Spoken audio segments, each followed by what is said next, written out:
I have an update to the Massachusetts RMV import vehicle ban.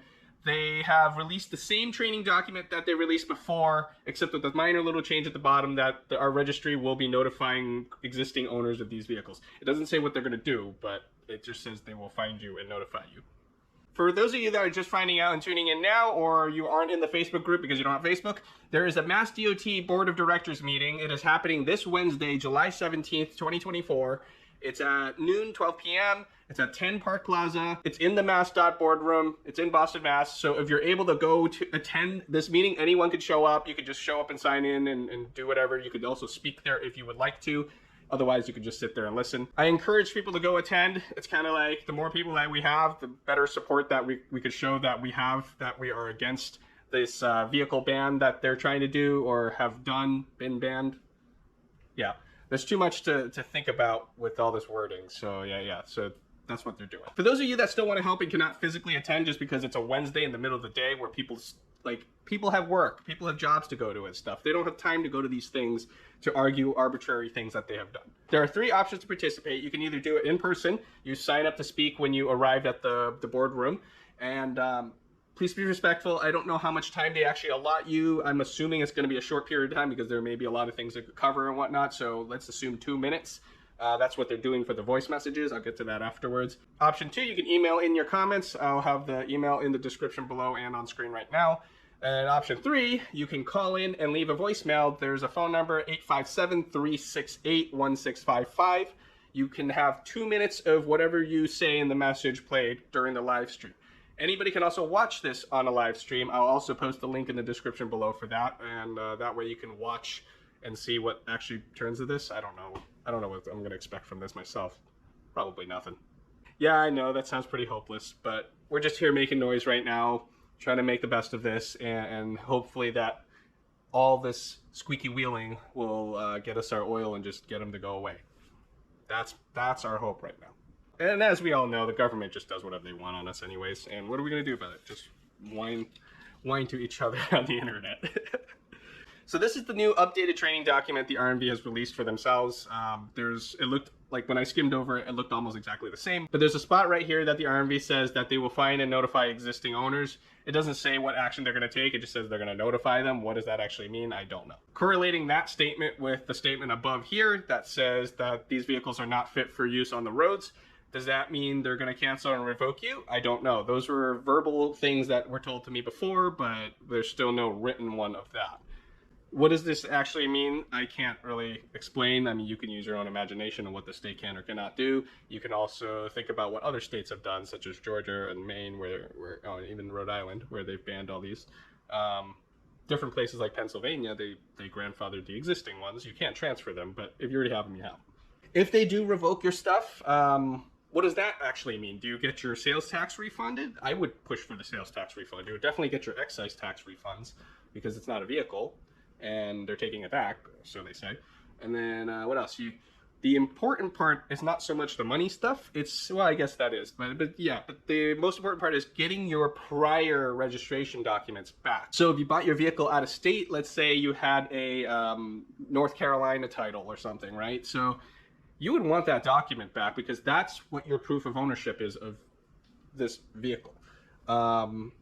I guess maybe with a state title it's not so bad. Like you could probably apply for a duplicate somewhere else, whatever. But for a fresh imported vehicle where you're the original owner, where you had the export certificates, you had like the CBP 7501 form, and you had, what else you provided? Like the translation, I'm sure you can get another one, that's fine. But those documents, you want that stuff back. Without that stuff, it's just an undocumented truck. Like you have nothing. Like it's going to be very difficult to sell, so you're just screwed. That is the biggest thing that I'm kind of concerned with because I've bought some of these and I was the person with the origination papers, and if they revoke my legal documents, what do I do?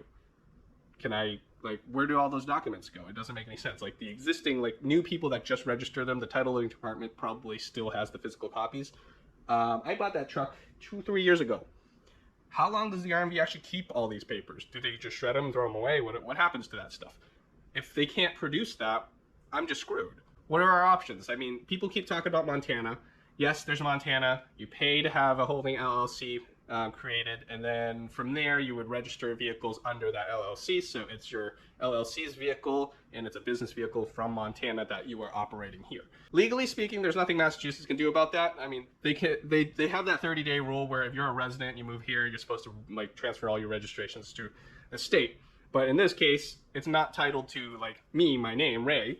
It's titled to some business LLC in another state. So the business owns the vehicle, the business is stationed, housed, whatever, somewhere else. So that's how the Montana thing works.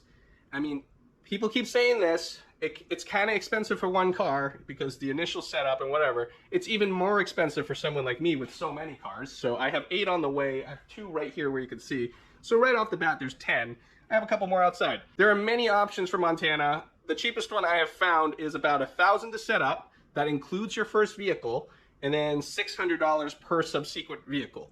So you can see how that stacks up for me if I have even 10, right? So I have more than 10, but let's say 11 because it's easier math. 1,000 and then plus 6,000. It's going to cost me $7,000 to register all my stuff. And if I'm keeping them all long-term, cool, but I also bought a whole bunch of things sight unseen, so I'm just trying them all out. I have no reason to keep them all unless I really love them all. And that makes the cost to register very steep here. So personally, I would love to register the stuff in Massachusetts. They can get my sales tax money, they can get my registration fees, they can get my excise tax. Massachusetts loves money, and here they are not taking my money. But I mean, it's not that much, I guess, because it costs about $150 in fees, and then sales tax per vehicle, depending on how many thousands or whatever. But still, it's better than $7,000 to Montana. There are also some benefits to Montana. It's kind of like you're just paying ahead because if the vehicle is older than 11 years old, you can apply for a permanent registration there. So there's no more annual or biannual registration fees. So in Massachusetts, you pay $60 every 2 years if you don't have a vanity plate, and vanity plate would be every year. But you don't pay those fees, and that's forever. There's no inspections, so you save $35 a year. You're also not paying excise tax every year, so whatever your city bills you per $1,000 value of vehicle. For example, I pay about $30 for that one, I think $35, and I pay about $45 for this one. So all those little dollar amounts kind of add up. There's also no sales tax, so you'll save a few $100 right off the bat. So maybe it's not that expensive. Maybe I gotta revisit this. Regardless of what I do with that, I'm still thinking about it because it's too much. So I still want these vehicles to be able to be registered in Massachusetts. It's just way easier for everybody. There are definitely way more people than I originally thought that are affected by this decision by the RMV. I just recently learned about like a lot of small businesses that actually have one of these K vans or trucks just for their business purposes. Like it's a little truck for their little landscaping company, their flower delivery company. The vehicles are good attention magnets because people will see the truck and the van and then they'll see like your signage and stuff. So it's like a rolling billboard on its own. It's like it's marketing and physical truck duty stuff. So it's a great business vehicle. Now these businesses are going to be told, hey, you can't have these anymore. You can't register them here. What are they supposed to do? I mean, these are small businesses. Like they don't have lots of money to go buy an F-250 if they're not like well off, and even most of the time, you don't even need an F-250 for that stuff, or even an F-150. It doesn't matter. Like, the little truck is perfect. Another group of people that definitely would be hurting are people that are legitimate dealers for this. They pay and apply for all, like, the dealer fees and whatnot. I don't know anything about this, but I understand that there's, like, all this red tape stuff that you gotta do so you can get your dealer's license. Of course, you'll also have to have an office that you maintain by rent, and then therefore you do all your business stuff there. You gotta go, like, this is your job. Like, you're importing trucks to sell to other Massachusetts people, like other small businesses, other random people like me or whatever. Like, the state had no warning about this, and all of a sudden they just said, no, you can't do these anymore. So what happens to dealers that have a bunch of these in stock that live in Massachusetts? Like, what, you just gotta close up shop? Too bad. You're gonna lose all your money on this stuff because you can't register them. And like, not only that, there's a process to this. Vehicles take some time to get here after you, like, search and buy them. So you're just screwed. What are you going to do? What can you do? You can complain. You can help us complain. So anyways, this is just typical government stuff where somebody decided to do something without any thought to what happens afterwards. I mean, this is just going to cut off a whole bunch of revenue for the state. Now, the businesses that are directly impacted by this, what are they going to do? If they lose their business or whatever, not only are they financially impacted, they're also no longer going to be paying whatever income tax that they were paying anyway, too. So, like, you literally just end it. Anyways, moving on. I haven't heard much from my state reps or senators. They're always having the same thing where they're either being stonewalled by the RMV, and they acknowledge that they're being stonewalled by the RMV, or the RMV says they're going to have a meeting about it. So that seems to be the most common thing. They're going to have a meeting about it. I've also joked with one of them about how it's funny how they get no information from the RMV, but some random like me can provide them the internal documents more reliably than the RMV themselves. And they had a good laugh about that, and they seem to be frustrated too, so maybe that helps, because they're going to be annoyed that some state organization is also stonewalling them. It's one thing when they screw us, but like when you're screwing someone of power, maybe they're going to take it personally and do something about it. Who knows? Last night, somebody shared in the Facebook group that Representative Daniel Carey, 2nd Hampshire District, they replied with a message from the RMV stating why they're doing all this stuff. So that's actually a good change from stonewalling and we're going to have a meeting. I mean, it's not good, but it's at least a different thing. So what it says is it's the same response that we already know, the NHTSA. It doesn't endorse this vehicle. It doesn't meet the federal motor vehicle safety standards. It claims they don't have any safety stuff like airbags. They also cite that these vehicles don't have airbags. They are correct. They don't have airbags, but airbags were not mandated in the US until 1999. So many cars that were of this age don't have airbags. However, if you're fortunate enough to import one recently, because it's 2024, 25 years old back, that's 1999. In 1999, these K trucks started having airbags in them. Tempered glass. The window here, this also has a DOT 44 number, M2A3. This is a Templex Central, so this is tempered glass. The windshield is laminated glass, like any safety windshield. And the back window here also is a tempered glass. Tempered glass, same DOT 44 M2A3. Laminated windshield glass. I don't know if that comes out okay, but that says Lamolex. It has a DOT 44 MIA4 number. It's AS1 certified. So this is the windshield of my Suzuki Carry. Bumpers. Now, do these trucks have bumpers? I mean, it's not like a full-size pickup truck's bumpers, but, you know, it's like any other classic car's bumpers. These should be treated just like classic cars. They happen to be in the shape of a pickup truck, but that's not the point. It doesn't make any sense because these vehicles were definitely not for off-road use. They were full-fledged on-road vehicles. They were a special class of vehicle for cheaper taxes and whatnot. That's because of regulation for its size and stuff. So that way they're decongesting the roads and stuff in Japan, but they're still an on-road vehicle. In the bottom of the email here, people that already have this type of vehicle under this category that the RMV is trying to ban, they will allow the registration to continue until expiration. He also notes that this is not an exemption. The RMV will not register any vehicle that's not endorsed by the NHTSA. So to stall for time, it seems like if you can renew your vehicle now, you should probably do so. And theoretically, you're going to get 2 years, but who knows? They might just change this on a whim anyways, but at least there's some hope there for now. What happens afterwards? They have nothing to say afterwards. Like, they just won't renew you? Is your title still valid to go transfer it somewhere else? I don't know. Well, nobody knows, really. I bet the RMV doesn't even know. I bet every time that they do something, that's what they're having a meeting about. Because they're like, oh no, we did this. What's going to happen after? Oh no, I don't know. Maybe that's why they're always having a meeting about it. I've talked about this before. We know the RMV is after the K-trucks and the van variants.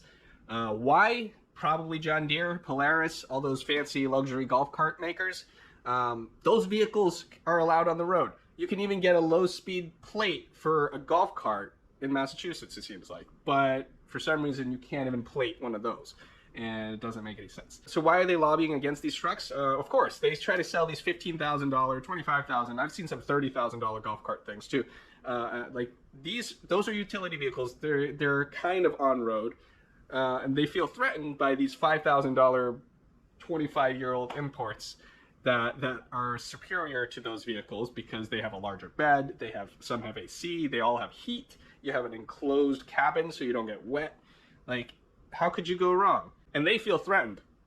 That's why they're trying to get these banned. That's the only logical reason here. It's not about safety. I was getting lunch the other day and I noticed this piece of heavy construction equipment. It was a backhoe, front end loader thing, tractor, whatever you want to call it. That thing has a full-fledged commercial plate on it. It's not even a low-speed vehicle or anything. That thing's safe to be registered and operated on city roads in Boston. Not safety. It's very dangerous for us to allow the RMV to get away with this because the way they're going about this is they're citing federal motor vehicle safety standards that these vehicles don't meet, and therefore that's why these are not allowed. They are banned. You can't use them here, blah, blah, blah, blah. But yet they allow all the other vehicles that are imported under the same 25-year-old NHTSA exemption things. This is dangerous because all 25 and older-year-old cars imported into the US for classic, collectability, whatever purposes that you want to buy these weird vehicles for, they are all exempt from these rules that they are citing that these rules apply to. So any Citroens, Peugeots, Mercedes, Fiats, Minis, Toyotas, whatever else you want to bring in, Nissan Skylines and stuff, none of those meet the same FMVSS rules that they are trying to apply to these trucks and vans. And just because they haven't chosen to ban those yet doesn't mean they can't, because that's what they're doing to the trucks. What's stopping them from deciding further down the line, like a year or two from now, saying, hey, all of a sudden those Minis people are bringing in, or those Land Rover Defenders and stuff, oh, those don't meet the same safety standards or whatever, they're also banned. What can stop them? As of right now, the way they're doing this, nothing. And it's bad if we let them do it, and then they'll get away with it, and they'll just have this in their back pocket because the door is wide open. They could just come in and say, hey, these aren't allowed because we said so. Massachusetts has 2-year legislative sessions. The current one is actually ending this July, so like in 2 weeks. It's probably not enough time for them to do any legislation like what Texas and North Carolina have done, where they have explicitly said that all these imported vehicles are valid vehicles to be used on the road. There's no exceptions to this stuff. Treat them like regular vehicles. Yes, you can interpret the existing law to treat these like existing vehicles. There's a little gray area there because there's a law. I can't cite the numbers and stuff. There's way too much stuff to dig through, but I've seen it where it says the registrar shall be able to determine on their own what vehicle is unsafe and be able to deny registration to said vehicle. I'm paraphrasing, but that's what it means. The next legislative session starts in January 2025, so there's just going to be a whole like 6-month period of nothing. I guess all the legislators just go home because they're done. It's kind of like school vacation, summertime. Please, if you are in Massachusetts, continue to reach out to your state reps and senators just so there's more noise being made. The squeaky wheel always gets the grease, you know. I had one senator's constituent handling person, I don't know their exact title, but they said the same thing, because the more people that contact them about this, the more that this seems to be an issue to them to care about, to work on. So you want to make sure that they are aware that the RMV is trying to make new rules and kind of bypass the legislator of making their own rules. Like they're the ones that should be the ones making the rules, and the RMV should be the one that enforces them or something. So technically that's what they're doing, but we want the legislators to tell them, hey, cut this out. In this entire process of reaching out to the state reps and senators, it's also cool that we've heard from some of them that they are also interested in getting K-trucks themselves, and they have been looking into it. So this is good because these reps and senators also have personal interest in this. So they have some personal interest at stake here because they also wanted one of these vehicles, and now they're finding out that they can't. Some already own one, and this directly affects them too. So it's in their interest to get this corrected. The Facebook group I put together has grown a lot since I started it about a month ago. And it's exceeded my expectations by a lot because I personally don't actually ever see many of these K cars around.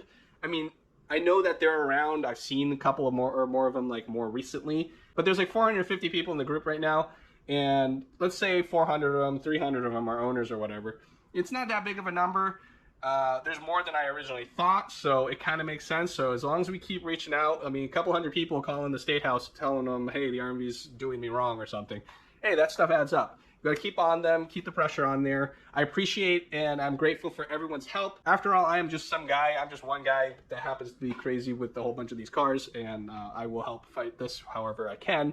But I mean, I have a job, I have family and stuff, so anyone else that is contributing stuff, I've seen you guys post and share things that you've acquired from other places.